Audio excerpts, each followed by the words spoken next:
Fala pessoal, sejam todos bem-vindos a mais um vídeo aqui do NS Futebol. Seguinte, parte 2 do top 5, né? A gente fez a escalação toda ontem, a gente vai passar de novo rapidamente pelos principais pontos ali, mas a gente fez a escalação e agora a gente vai fazer o top 5, ou seja, dar uma olhada no perfil de cada um dos 5 melhores jogadores que a gente viu. Então vamos lá, voltando rapidamente, passando muito rápido essa parte, tá?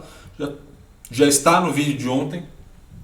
Temos um sistema que acerta bastante, que a gente não está errando quando muda seu comportamento e principalmente que a gente não está roubando no joguinho, ou seja, a gente não está colocando critério que não seja importante. Todos os critérios têm uma ordem de importância que vão variando ao longo da competição, que vão variando ao longo das competições, ou seja, não necessariamente o que acontece nessa Libertadores vai acontecer em todas as Libertadores. Entendeu o ponto? Vai variando de competição para competição, vai variando de edição para edição da competição e de jogo a jogo.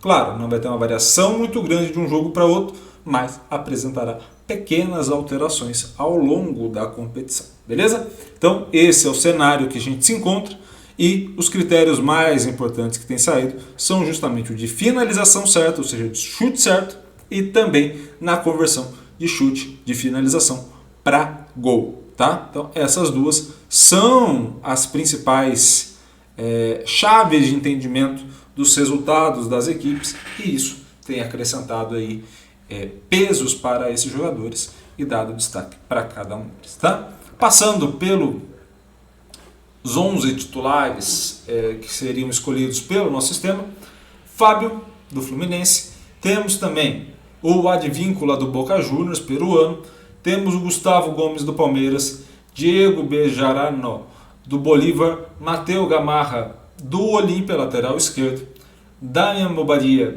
do Cerro Porteño, Alan Patrick do Internacional, Thomas Martínez do Melgar, e aí para o trio de ataque, John Arias, Dorlan Pabon e Ruben Bittencourt, tá bom? Então esses são os 11 titulares, os 11 que a gente escolheria como os 11 melhores da edição, a equipe, a seleção da edição. Dentro dessa seleção, escolhemos o top 5, ou seja, quais são os 5 principais jogadores para a gente aprofundar e mostrar o perfil para vocês. Então vamos lá para o primeiro deles, o primeiro desses jogadores. Eu até vou organizar aqui para a gente poder entender um pouco mais. Então deixa eu organizar aqui para colocar o quinto jogador na sua tela aí, tá? O quinto jogador que vai estar na sua tela é o seguinte, é o Advíncula. Advíncula, lateral direito da equipe do Boca Juniors, ele é um peruano, lateral direito da equipe do Boca Juniors. Quem vai se lembrar dele vai acabar se lembrando muito pela Copa América que o Brasil venceu com o Tite. Então aqui no Brasil, aquela sem o Neymar, ele era o lateral direito da equipe e da seleção peruana. É aquele cara que apoia bastante, de muita movimentação, de muita força física, tudo aquilo que a gente já vem ouvindo muitas vezes desse lateral, mas agora a gente tem aí um overall dele 64, um overall onde você vai ter um jogador que na defesa não participa tanto quanto na parte do bloqueio, por exemplo, né, bloquear, está mais presente ali nas ações, protegendo as ações de finalização. É um jogador que vai participar mais ativamente na recuperação direta dessa posse e é um jogador que vai progredir com essa posse em campo, principalmente pelas ações de passe, ou seja, não só pela progressão, pela condução que ele vai ter por vezes em campo, mas também pelos passes encontrados, ele vai fazer com que a equipe vá progredindo. E isso é muito importante para a gente entender o perfil de lateral direito que tem trazido sucesso dentro dessa competição.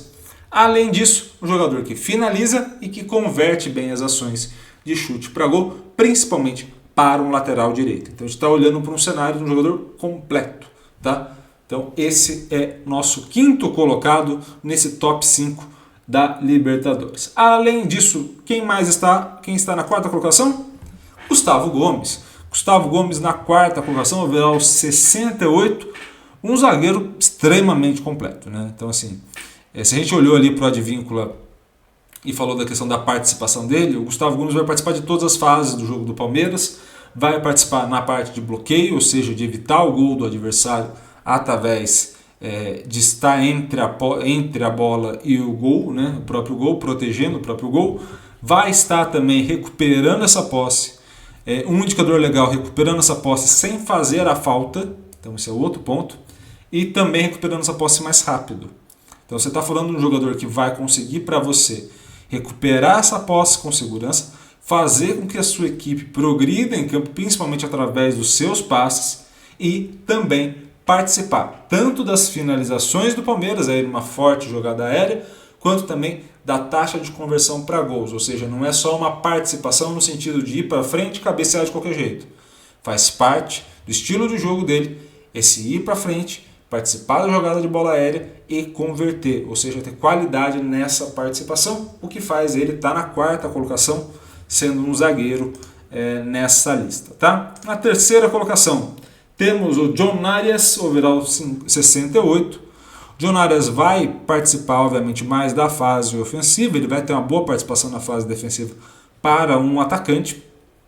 Isso faz parte do modelo do Fluminense, do Fernando Diniz, nessa participação constante dos jogadores em ambas as fases, então os números são mais elevados do que a maioria nessa parte de defesa, mas é um jogador que consegue fazer uma boa progressão em campo, consegue encontrar passes, consegue também uma boa taxa de conversão de passe para chute, ou seja, através das ações do John Arias, a equipe do Fluminense consegue outros jogadores para finalizar, então não é só ele finalizando, como a gente viu ali no caso do Gustavo Gomes, né, que era ele quem finalizava, mas no caso você vai ter um jogador que vai construir essa finalização para os outros jogadores.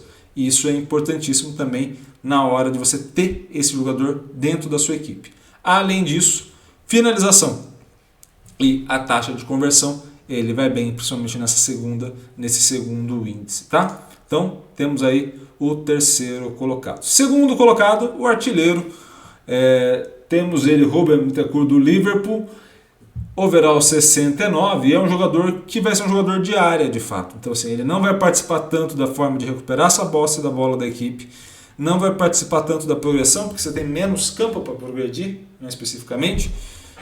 Não vai participar tanto na hora da realização dos passes, não é uma equipe também que fica em posse da bola, então também não vai participar tanto realizando passe, mas é um jogador que tem uma excelente taxa de conversão de chute para gol e também consegue ter um número de chutes certos também elevado. Isso faz com que ele tenha um overall muito destacado. Ele precisa de pouco chute para gerar muito gol. Isso é vantajoso para o uruguaio. Tá? Ponto importante de a gente destacar aqui para o decorrer da competição. Quando a gente seleciona os jogadores, a gente seleciona os jogadores que tenham 50% das partidas mais uma partida. Então, hoje, por exemplo, temos 5 rodadas feitas, então são 2,5 partidas. Então seriam 3,5 partidas o critério de entrada. Cada jogador aí tem pelo menos 3 partidas e meia feitas na Libertadores. Quando a gente chegar à final, né, quando a gente chegar lá na frente, a gente vai ter jogadores que tenham feito 7 partidas e meia. Tá? Esse foi o mesmo critério que a gente utilizou para a Champions. Então jogadores, por exemplo, como o Bentancur, que foram eliminados da primeira fase, eles vão sair dessa lista. Tá? O mais natural é que eles saiam dessa lista, não porque eles tenham ido super mal e aí o critério cai ou tem uma penalização por a equipe sair. Não é isso. Basicamente eles deixam de cumprir o critério de entrada, que é esse mínimo de jogos, que são 7 jogos e meio lá na frente. Tá? Então, assim, nesse momento, ou até as oitavas, pode ser que ele apareça, outros jogadores que tenham caído na primeira fase ainda apareçam. Mas lá na frente a tendência é aparecer apenas aqueles que estão ali entre os ponteiros, tá bom? Vamos ao primeiro colocado desse top 5, que é ele, Dorlan Pabon.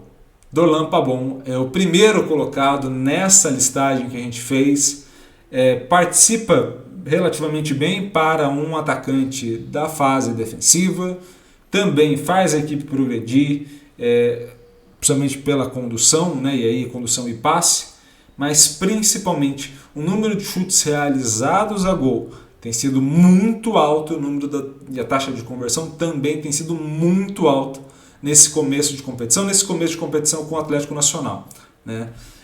Quem é São Paulino já sabe, Dona Pabon é um bom jogador, assim, jogador bom, não é nada fora da curva, mas é um excelente jogador, assim, cumpre bem a função e participa bem da construção ofensiva, e isso vem sendo destacado também nesse início de Libertadores. Beleza? Pessoal, espero muito que vocês tenham gostado desse top 5 da Libertadores. Gostou? Curta, comente, compartilhe esse vídeo com o máximo possível de gente e, é claro, se inscreva no canal e ative o sininho para receber todas as notificações. Combinado? Um grande abraço a todos. Valeu!